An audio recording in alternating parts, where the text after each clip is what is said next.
为什么我们要去寻找这个食人族呢？你们是不是在景点里拍的？是不是请的演员啊？他们的刀是怎么来的？不让我去，我这扎！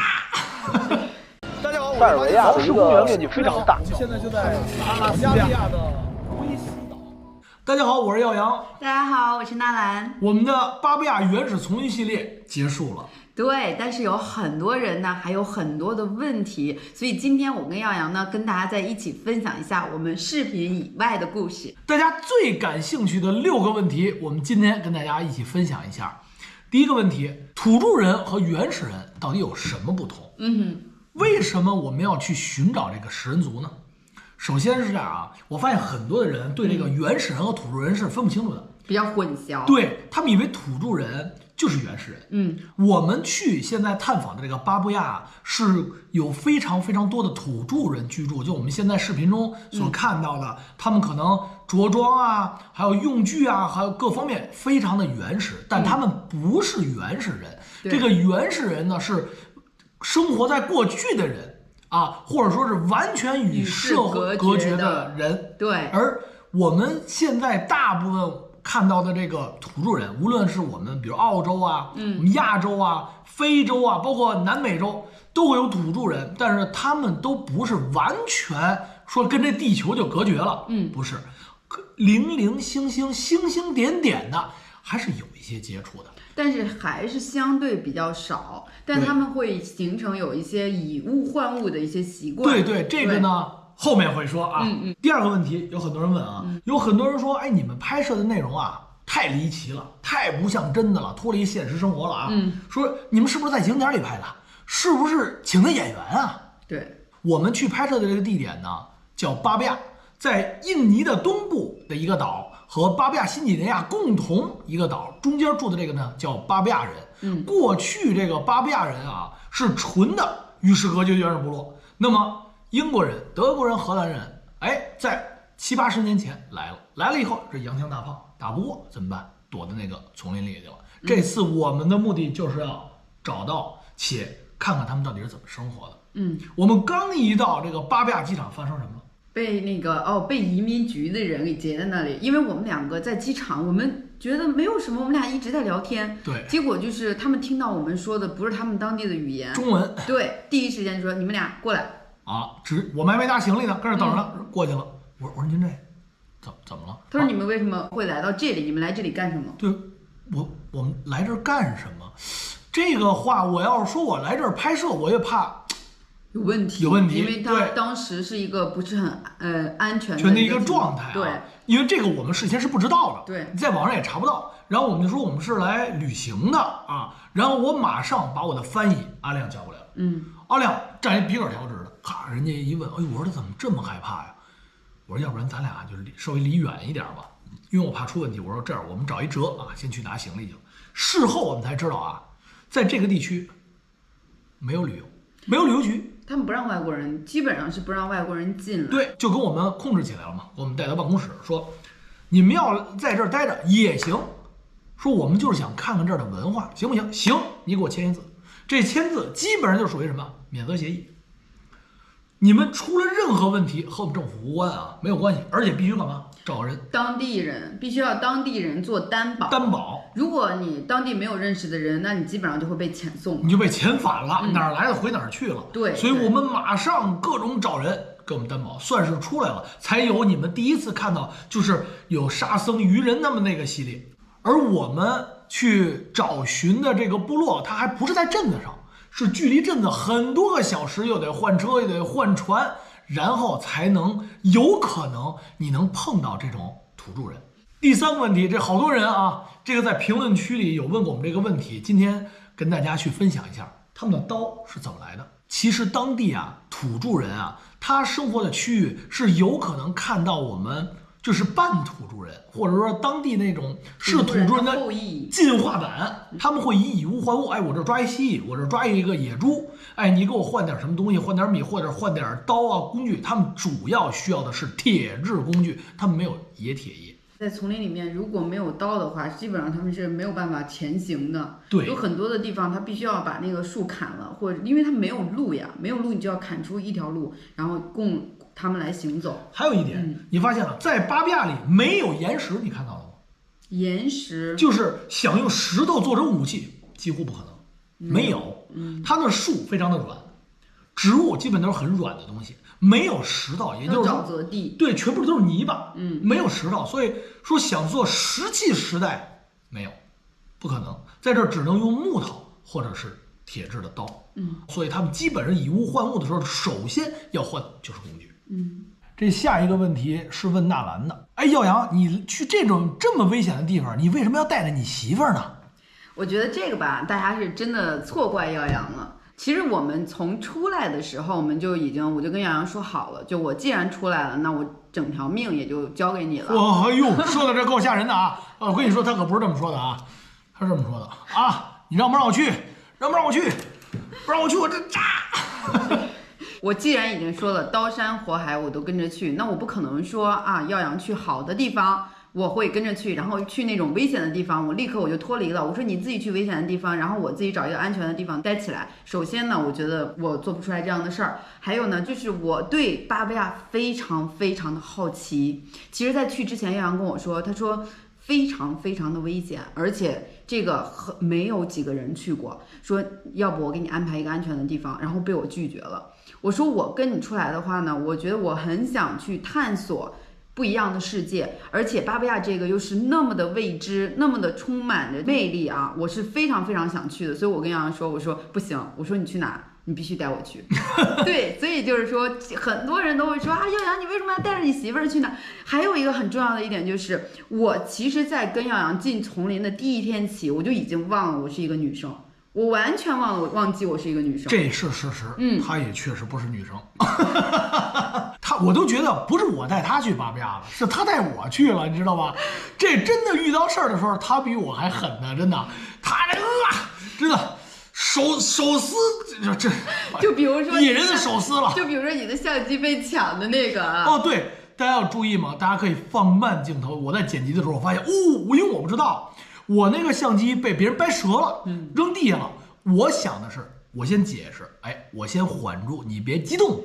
但是我第一时间是想把那个相机赶紧拿过来，因为我想接着拍接下来的。就我真的觉得这种机会就是转瞬即逝。对，如果我不记录下来，那很多东西就没有了，没有第二次机会。对，所以我第一时间我就看到他们在争执的时候，我第一时间我去捡那个相机。对，这一点我真是没想到。其实到后来我找相机的时候，我说我那东西，我一回头他正拍我呢，我都傻了。我说哇，你够狠的，因为那东西已经折了，给他手都扎破了。那东西折了以后，它是带尖儿的，你们知道吧？他拿着那东西，为什么后来你们看，就大部分是我举了，因为他手破了。当时是就是情况很紧急。对，情况呢是有点激动了，当时啊有点激动，也确实你们看到，其实魔神跑了。我觉得啊。比较混乱。从我们跟魔神接触下来，我觉得魔神是一个挺好的人。但他很适合做后勤。对，但你让他冲锋陷阵，他确实可能差点意思。但是他做后勤，比如做饭啊，帮你做个屋子啊，或者比较听话。但如果是鱼人和小辫儿的话，那就二话不说了，那就上去刚去了啊！对，那真的是上去刚去了。所以每个人他有每个人的长处啊。然后其实还有一点就是，我想通过这件事情，我真的很想让大家认识到的就是。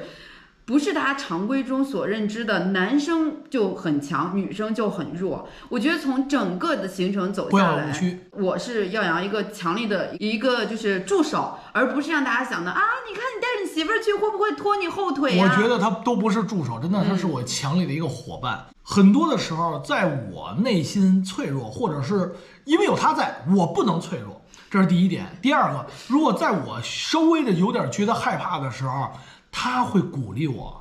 我们去到很多地方真的是风险比较大，就是真的觉得再走下去可能就会有生命危险，我就会跟他商量，我就会把这个问题抛出来。我说你看现在往前走会发生什么问题，往后走会发生问题，因为这个在雨林里能照顾他的很难。就是我也发现除了渔人以外，大部分人是不会照顾我们的，他们没有照顾服务的这个意识，没有。对，而渔人他是可能是他有内心的小细腻、小情感在，对，而且愚人对我，对他可能有一种就是可能有一种知心姐姐的那种感觉。知心姐姐吗？不，反正我觉得有一种特殊的情感在里边，对，感觉他一直围着他，帮他铺路啊，这那个的。可能觉得我比较弱小啊，但是其实我觉得，就是我想说的意思就是。很多方面，女生并不比男生弱，所以我希望大家以后不要再说啊，你看去危险的地方，亚兰一直在跟着怎么样。因为我们既然夫妻两个决定一起去探索，那就不可能说大难临头各自去飞啊。实际上最危险的是他。咱们看下一个问题啊，你们拍摄的地方没信号，你们这个视频是怎么发出来的呢？刚才我们说了，对吧？我们去那地方确实没信号，拍也拍了，没信号，怎么发出来的呢？很简单，等我们出来以后，我们找一地儿集中剪辑，也就是当你们看到我们拍摄第1集的时候，我们已经出来了。很多人就会说啊，那你们用相机拍照，那你们没有电怎么办？大家真的有时候有点可爱，有充电宝呀，我们带了一串的充电宝，因为我们知道世界环境啊，我们带了一串充电宝。顺便我有一个事儿，我突然想起来了，很多人说，哎，说你们去了以后，你们应该带帐篷。哎，这个我也刚刚想到，我们两个心有灵犀，对吧？很多人说你们应该带帐篷，其实但这不是露营啊，这不是一个说这个户外的一个登山活动。这是巴布亚原始丛林，带帐篷几乎没用的。我们在找到船长的时候，人就说树可以搭，当里边的人都直接会给你盖房子，所以根本不用带帐篷，而且这么多人，我们带几顶帐篷。接下来啊，第5个问题，这次旅行有没有什么遗憾的地方？说到遗憾啊，我还真有一个遗憾的，可能大家从我的视频中看到了2个人，一个是愚人，一个是沙僧。这2个人呢，就是我去了他们的家里，去看了他们的什么样的生活。从第一点来讲，愚人无疑是旅程中给我们留下最深刻印象的一个人。而且一直默默无闻，没有什么过多的话，但是羞羞答答的啊，对，而且特别可爱。心灵的撞击是很非常大，因为虽然他不太会说话，但是他把事儿都给你做在前面了。我真是觉得，在他们村里，他们觉得可能他不正常。但是对于我们来讲，我们觉得他内心里是非常柔软的，是一个大汉啊，非常有情怀的一个天真的一个小男孩。对，大男孩。但是我们真觉得对他们的帮助太有限了。第一，我们没有那么多当地货币，几乎把那个亮哥的钱全给借了，因为船费很高，完了。当地的物资很贵，对，就是我们光买物资啊，就是我一上来换的钱就不够了，完了我就开始跟那个亮哥借钱，因为当地没法换钱。我再说一遍，当地没有旅游，所以你拿外币跟当地换不了，你也取不了，所以这个就是一个很大的一个问题。第2点，我还有一个特别大的遗憾，就是我没有能力，没有机会去小辫，没有时间，主要是没有时间。我其实小辫，你们看他帮我们去拿那个果子下河去抓东西，完了自己偷偷的去抓螃蟹，特别感人。这哥们儿不说话，高冷，但是他把事儿都给做了，浑身爬蚂蚁。人说，哎呀，说耀阳老一惊一乍的，那是你们没有在现场。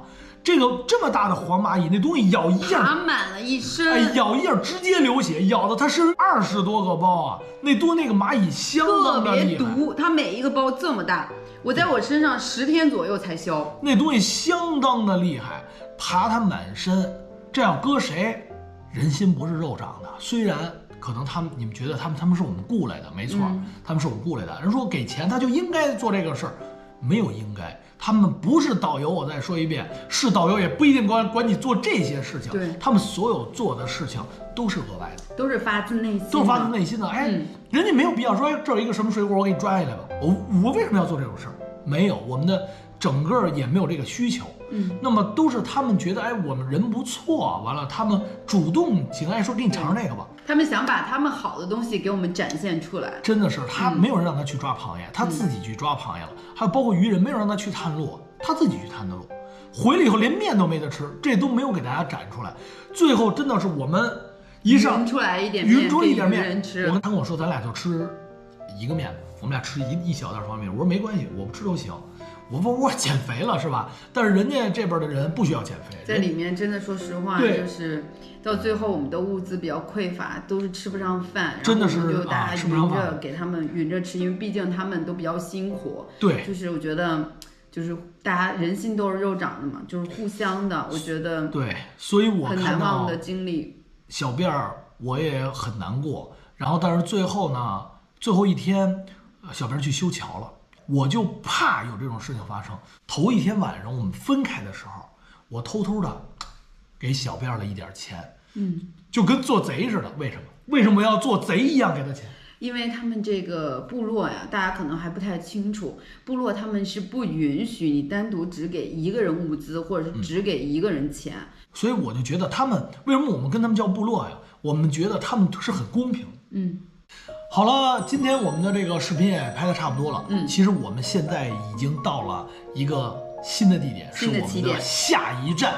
真的是为了能够开启我们新的旅程，这个下一站我们飞行了38个小时来到这儿了，而且真的是为了能够促成下一次的这个拍摄的活动，我们等待了235天。哇！我们用了真的是200多天，就为了等这一次。那可能我们由于制作的这个时间啊、周期啊，还有我们需要等一些资源，可能我们需要断更几天。哦，这对大家来讲可能是，因为其实我知道很多人都非常非常喜欢耀阳的作品，谢谢。他经常是真的，说实话，对得起大家。马不停蹄，就是日夜兼工的去把这个作品给大家披星戴月了，对，呈现出来。然后这段时间呢，他也歇不了，还真歇不了，还要再去马上准备下明天一站。我又得坐飞机，但是现在暂时保密。我们大概率恢复更新应该在10月15号左右。